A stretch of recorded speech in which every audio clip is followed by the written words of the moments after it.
화제의 뉴스를 골라 과학 기자의 시선으로 분석하는 과학 본색 시간입니다. 스튜디오에 이동은 기자 나와 있습니다. 안녕하세요. 안녕하세요. 네, 오늘은 어떤 이야기를 시작해 볼까요? 네, 오늘도 날씨 얘기로 좀 시작을 해볼까 하는데요. 네. 우선 황보혜경 앵커는 봄하면 혹시 생각나는 꽃이 있으신가요? 꽃이요. 네, 벚꽃이죠. 그래서 그렇죠. 벌써 버스커의 벚꽃 엔딩도 네. 플레이리스트에 담아놨습니다. 아, 네, 맞습니다. 이제 슬슬 듣기 시작할 때가 네. 됐는데요.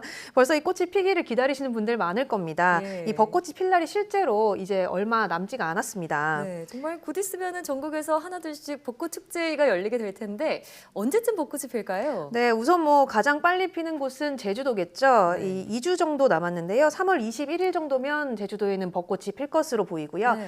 대전 쪽은 31일, 서울은 다음 달인 이 4월 3일쯤에는 벚꽃이 필 것으로 예상이 되고 있습니다. 네. 앞뒤로 며칠 정도 차이는 있겠지만 평년보다는 대체로 좀 빨리 피는 편이죠. 네, 자, 그럼 서울에서는 한 달 뒤쯤이면은 벚꽃이 활짝 핀 거를 볼 수 있겠네요. 네, 맞습니다. 자, 그런데 우리가 매년 이렇게 벚꽃이 언제쯤 필 것이다 예측해서 발표를 하잖아요. 어떤 기준으로 판단하는 건가요? 네, 이 벚꽃 피는 시기는 날씨 예보와 좀 연관이 있다고 보시면 되는데요. 네. 도시마다 이 벚꽃이 많이 피는 지역에는 표준 나무라는 게 있습니다. 네. 예를 들어서 서울에는 종로구 성월동에 이 서울 기상관측소가 있는데요.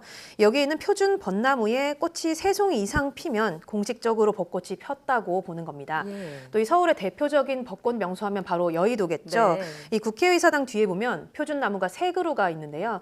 이 수많은 여의도의 벚나무 중에서도 국회 동문 쪽에 네. 관리 번호가 118번부터 119, 120번까지 이렇게 붙어 있는 나무 3그루가 표준 나무가 됩니다. 예. 그래서 이 나무에 벚꽃이 피게 되면 여의도 개화 시기가 이 기준이 되는 거죠. 네.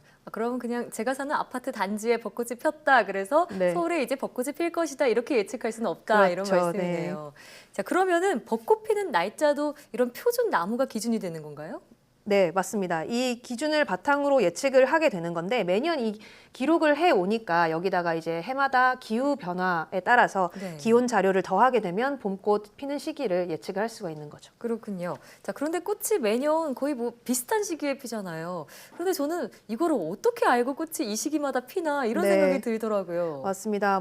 첫째는 일단 우리가 흔히 생각하는 것처럼 기온의 영향을 받을 수밖에 없는데요. 네. 예를 들어서 이 벚꽃을 보면 겨울에 이 꽃눈이 피어 있잖아요. 혹시 네. 보신 적 있으신가요? 네, 꽃눈이 탁 돋아 있죠? 네, 맞습니다. 이게 쉽게 말해서 나무가 겨울잠을 자는 거라고 보시면 됩니다. 그래서 이 정해진 양만큼 추위를 견디고 나면 그제서야 이 겨울잠에서 식물이 깨어나게 되는데요. 예. 이때 이 따뜻한 온도가 매일 일정 시간 이상 유지가 돼야만 이 꽃눈이 터지고 꽃이 피게 됩니다. 꽃의 입장에서는 매일 이만큼씩만 따뜻하면 내가 이제 나가도 되겠다 생각하는 네. 시점이 개화 시기가 되는 거죠. 그렇군요. 좀 자연의 신비다 이런 네. 생각도 들고요. 온도가 조건이다 말씀해 주셨는데 네. 혹시 또 다른 조건이 있나요? 네, 또 한 가지가 광주기라는 건데요. 한마디로 낮의 길이라고 보시면 됩니다. 이 식물에 있는 생물 시계가 낮의 길이를 구분을 해서 적당한 환경이 됐다 싶으면 꽃을 피우는 겁니다. 예. 우리가 이 계절마다 다른 꽃을 볼 수 있는 것도 이 광주기의 영향 때문인데요. 예를 들어서 개나리나 진달래 같은 봄꽃은 낮이 길 때 피는 장일 식물이고요.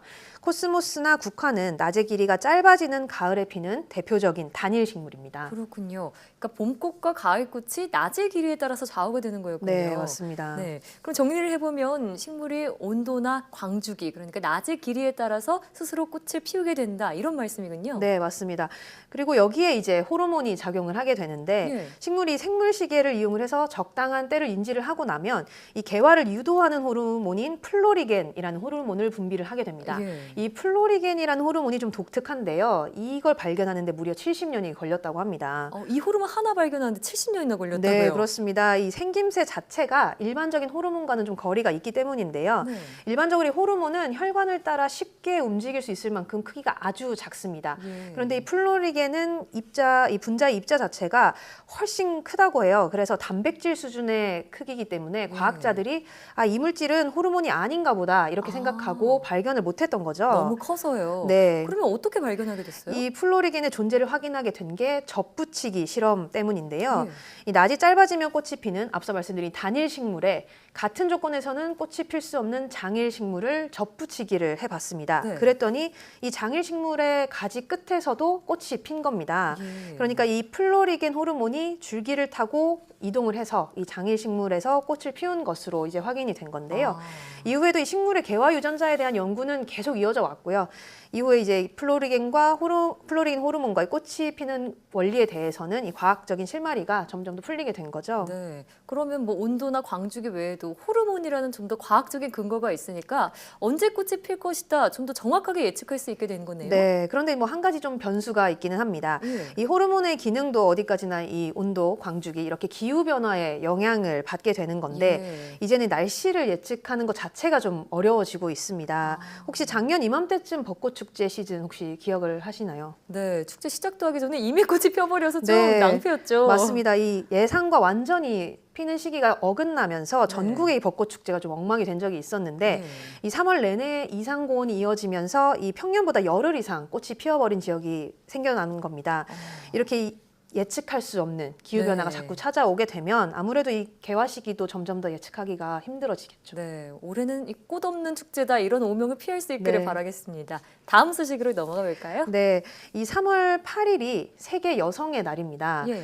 이 올해로써 유엔이 여성의 날을 지정한 지 벌써 111주년이 됐다고 하는데요. 최근에는 이 과학계에서도 이 여성의 영역을 확대하기 위해서 아주 다양한 노력들이 이어지고 있습니다. 네. 자, 얼마 전 청와대 과학기술보좌관에도 1세대 여성과학자죠. 이공주 교수가 임명되기도 했는데 네. 국내에 이렇게 여성과학인 비중이 좀 늘어나고 있는 건가요? 네, 그래서 이 실제로 조사한 자료를 보면 최근에 이 과기정통부와 여성과학기술인 지원센터 윗셋이 예. 이 지난 2017년을 기준으로 여성과학기술인의 인력 활용 실태를 조사를 한번 해봤습니다. 예. 모두 한 3,800여 개에 달하는 대학과 기관을 대상으로 조사를 했는데요. 네. 이 조사 결과를 보면 국내 과학기술 분야 R&D 인력 가운데 여성이 모두 한 49,700여 명, 그러니까 한 20.1% 정도 되는 걸로 나타났는데 예. 이렇게 20%대에 진입한 게 이번이 처음입니다. 또 이 가운데 정규직 비율을 보면 한 3,600여 명으로 전년도보다 한 1.1%포인트 증가한 것으로 나타나기도 했습니다. 네. 그러면 국내 여성과학기술 인력은 전체적으로 좀 비중이 늘었다 이렇게 볼 수 있을 것 같은데 네. 그러면 이들이 어떤 위치에서 일하고 있는지도 궁금한데요. 네, 그래서 이 중요한 게 이 연구과제 책임자 가운데 여성이 얼마나 되는지 예. 이 비율인데요. 조사를 해봤더니 2017년을 기준으로 봤을 때 9,450여 명 정도 됐습니다. 네. 그러니까 이 수준 역시 이제 이번에 10%를 넘어서면서 처음으로 이제 10%대에 진입을 했다 이렇게 볼 수 있는데 네. 전년도보다는 뭐 오른 수치이기는 합니다. 네, 그러니까 전반적으로 여성 과학기술 인력이나 뭐 승진자 비율은 늘어나고 있는 건 맞는데 전체적으로 봤을 때 남성에 비해서는 여전히 못 미치네요. 네, 맞습니다. 뭐 여전히 뭐 10%에서 20% 비율 정도니까 여전히 낮은 편이라고 볼 수 있겠죠. 예, 그렇습니다. 네.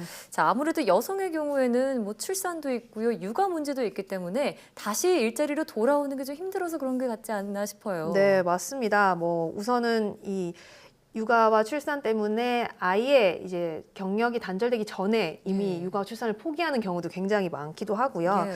이 여성이 일과 가정 생활을 함께 할 수 있도록 하는 제도들도 아직까지는 많이 활성화가 안 돼 있는 걸로 나타났습니다. 네.